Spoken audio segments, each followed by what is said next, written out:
எல்லா ஃபெயிலியர், எல்லாம் கம்ப்ளீட். இதுல பாஸ் மார்க்னு ஒண்ணு கூட கிடையாது. பாஸ் மார்க் கிடையாது. அமைச்சருடைய பேச்சு, ஏளன பேச்சை பாருங்க, அவங்களுடைய தோரணையை பாருங்க, அவங்க பேசுற பேச்சை பாருங்க.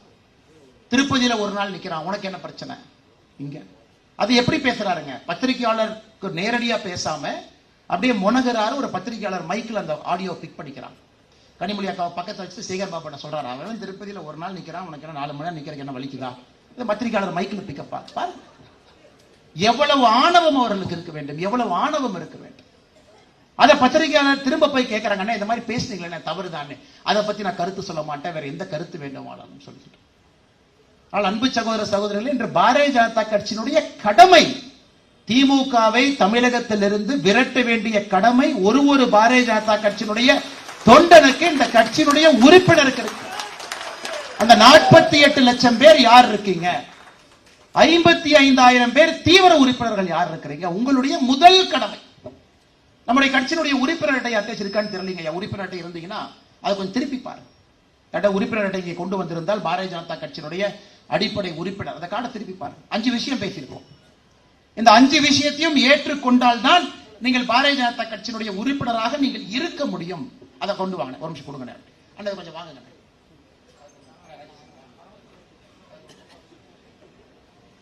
இன்னைக்கு நம்முடைய உறுப்பினராக இருக்கக்கூடியவர்கள் இந்த உறுதிமொழியை படிக்கணுங்க ஐயா.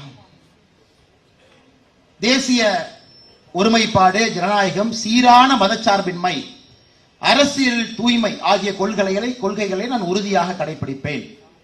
மதச்சார்பற்ற அரசு, மதத்தின் அடிப்படையிலே அமைய பெறாத சமுதாயம் ஆகிய கருத்தினை நான் ஏற்கின்றேன். ஜாதி, மதம், பால் ஆகிய அடிப்படையில் எந்த ஒரு பாகுபாட்டிலும் எனக்கு நம்பிக்கை இல்லை. தீண்டாமையை எந்தவித உருவிலும் அன்றி தன்மையிலும் நான் அங்கீகரிக்கவோ கடைபிடிக்கவோ மாட்டேன். இதையெல்லாம் ஏத்துக்கிறேன். அதனால நான் பாரதிய ஜனதா கட்சியில் உறுப்பினராக இருக்கிறேன். இந்த கட்சி மட்டும்தான் ஆரம்பிச்ச முதல் நாளிலிருந்து பாரதிய ஜனதா கட்சியினுடைய உறுப்பினராக நீங்கள் இருக்க வேண்டும் என்றால் தீண்டாமையை எந்தவித உருவிலும் அன்றி தன்மையிலும் நான் அங்கீகரிக்கவோ கடைபிடிக்கவோ மாட்டேன். ஆனா இன்னைக்கு உங்களை பாருங்க, மேடையில் பொன்முடி அண்ணா பேசும்போது, நீ எஸ்சி தானே, ஏப்பா நீ எஸ்சி தானே கேட்டா இவங்க சமூக நீதி நம்ம கிட்ட பேசுறாங்க. பட்டியல் சமுதாயத்தை தமிழகத்தில் இந்திய வரலாற்றுல திராவிட முன்னேற்ற கழகத்தை போல் ஒரு கட்சி அவமானப்படுத்தியது கிடையாது. தரையில் உட்கார வைப்பாங்க. 35 பேர் அமைச்சர்கள் இருக்கிறாங்க. 35வது அமைச்சர், வாரண்ட் ஆஃப் பிரசிடென்ட்ஸ். கவர்னர்கிட்ட போய் நீங்க அமைச்சர் பட்டியல் கொடுக்கும் பொழுது கவர்னர்கிட்ட சொல்லணும், முதலமைச்சர் இல்லை என்றால் இவர் முதலமைச்சராக இருப்பார். அது நம்பர் 2 யார்? துரைமுருகன். துரைமுருகன் அவங்க பயணத்துக்கு போயிட்டாங்கன்னா 3வது Udhayanidhi Stalin, warrant of presidents 3. முதல்ல மு.க. ஸ்டாலின், துரைமுருகன், உதயநிதி ஸ்டாலின் அந்த ஆர்டர் போட்டிருப்பாங்க. அதை கவர்னர் அப்ரூவ் பண்ணுவாங்க. எமர்ஜென்சினா யாரு கவர்மெண்ட்ல நம்பர் 1 2 3 4 5 நல்லா பாருங்க. கடைசி இடத்துல 35வது இடத்துல யார் இருப்பாங்கன்னா கயல்வெளி அவங்க இருப்பாங்க. பட்டியல் சமுதாயத்தை சார்ந்த ஒரு தலைவர் கடைசி 35. 33 இன்னொரு பட்டியல் இனத்தை சார்ந்த ஒரு தலைவர், ஒரு அமைச்சர் 33. 28 சமீபத்தில் ஹையர் எஜுகேஷன் மினிஸ்டரா கொண்டு வந்தார். அவர் 28. அதாவது வாய்க்கிளிய சமூக நீதி என்று பேசக்கூடிய திமுக 35 அமைச்சர்கள் இருக்கிறாங்க. எல்லா சாதியிலிருந்தும் இருக்கிறாங்க. ஆனா பட்டியல் சமுதாயத்திற்கு நீ என்ன மரியாதை கொடுத்திருக்கேன்னா, முதல்ல இருந்து 27 நீ கிடையாது, நீ 28, அதுக்கப்புறம் 33, அதுக்கப்புறம் 35. இவன் நமக்கு சமூக நீதியை பத்தி பாடம் எடுப்பா, நம்ம கேட்க வேண்டிய நிலைமையில் இருக்கு. உட்கட்சியிலே உனக்கு சமூக நீதி கிடையாது.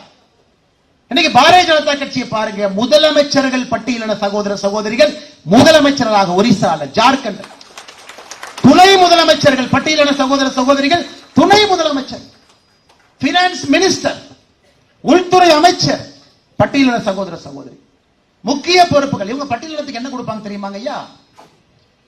அதற்குனே இருக்கக்கூடிய அமைச்சர் தூக்கி கொடு. ஆதி திராவிட நலத்துறை கயல்வெளி அக்கா கொடுத்துற 35வது போட்டு. ஏங்க பட்டியலின சகோதர சகோதரிகள் அரசியலுக்குள்ள வந்து மேலே வருவது ஆதி திராவிட நலத்துறையில அதே அமைச்சராக 35வது ரேங்க்ல இருக்க வந்தாங்களா, இல்ல நிதி அமைச்சராக, உள்துறை அமைச்சராக, முதலமைச்சராக, துணை முதலமைச்சராக பணி செய்து அந்த சமுதாயத்தை உயர்த்துவதற்காக அரசியலுக்கு வந்திருக்கிறாங்க. இன்னைக்கு அம்பேத்கரை தூக்கிட்டு சுத்துவாங்க இவங்க. அம்பேத்கர் ஐயாவுடைய கொள்கையில 1% அவங்க படிச்சா தெரிஞ்சிருப்பாங்க ஐயா. பண்டிட் ஜவஹர்லால் நேரு அவருடைய அமைச்சரவையிலிருந்து அம்பேத்கர் அவர்கள் வெளியே வந்ததற்கான காரணமே நான் பட்டியல் சமுதாயத்தை சார்ந்தவன் என்கின்ற ஒரே காரணத்திற்காக இந்திய அரசு இயந்திரத்தில் எனக்கு உரிமை மறுக்கப்படுகிறதுங்கிறார். நீ என்னைய லா மினிஸ்டரை வச்சு உட்கார வச்சுட்ட. நேரு அவர்கள் லண்டன் போனாலும் எனக்கு பொறுப்பு கொடுக்கிறது கிடையாது. கேட்டா நீ லா மினிஸ்டர் பார்த்து, ஏன் நான் பிளானிங் கமிஷனை பார்க்க மாட்டேனா? ஏன் நான் நீர் மேலாண்மையை பார்க்க மாட்டேனா? இதெல்லாம் அம்பேத்கர் அவர்கள் ராஜினாமா கடிதத்திலே பண்டிட் ஜவஹர்லால் நேரு அவர்களுக்கு கேட்ட கேள்விகள். இந்த கேள்வியை கேட்டார், கேட்டுட்டு தான் வெளியே வந்தார்கள். இன்னைக்கு அந்த ராஜினாமா கடிதத்தினுடைய காப்பியே நேஷனல் ஆர்கைவ்ஸ் இல்ல. காலக்கொடுமையை பாருங்க. அம்பேத்கர் ஐயா அவர்கள் எழுதிய ஒரிஜினல் நகல் ரெசிக்னேஷன் லெட்டர் நேஷனல் ஆர்கைவ்ல பாதுகாப்பாக இருக்க வேண்டியது காணாம போச்சு. இன்னைக்கு அம்பேத்கரை வைத்து அரசியல் வச்சுக்கிட்டு நம்ம கிட்ட பேசுறாங்க. இரண்டு மதத்தை சார்ந்து ஆட்சி நடத்தக்கூடிய திமுக மத சார்பின்மையை பத்தி நம்ம கிட்ட பேசுறாங்க. பாரதிய ஜனதா கட்சிக்கார எல்லா மதமும் சமம் என்று சொன்னால் இந்துத்துவவாதி என்கின்ற பட்டத்தை கொடுக்கிறாங்க. மதத்தை வைத்து அரசியல் செய்யாதே என்று சொன்னால் நீ இஸ்லாமியனுக்கு எதிரி என்று சொல்லுகின்றார். இஃப்தார் விருந்திலே இஸ்லாமிய சகோதரர்களோடு தொப்பி அணியாம அவர்களோடு அவர்களாக எல்லா மதத்தினுடைய சாயலை கடைப்பிடித்து அவர்களுக்கு மரியாதை கொடுத்து நாம் அமர்ந்தால் நாம இந்துத்துவவாதி. அன்னைக்கு மட்டும் குல்லாவை போட்டுட்டு பக்கத்துல இஃப்தார் விருந்து சாப்பிட்டா அவங்க இஸ்லாமியனுடைய பாதுகாவலர். இதை விட வெட்கக்கேடான அரசியல் இந்தியாவில் எங்கேயாச்சும் பார்த்திருக்கிறோமா?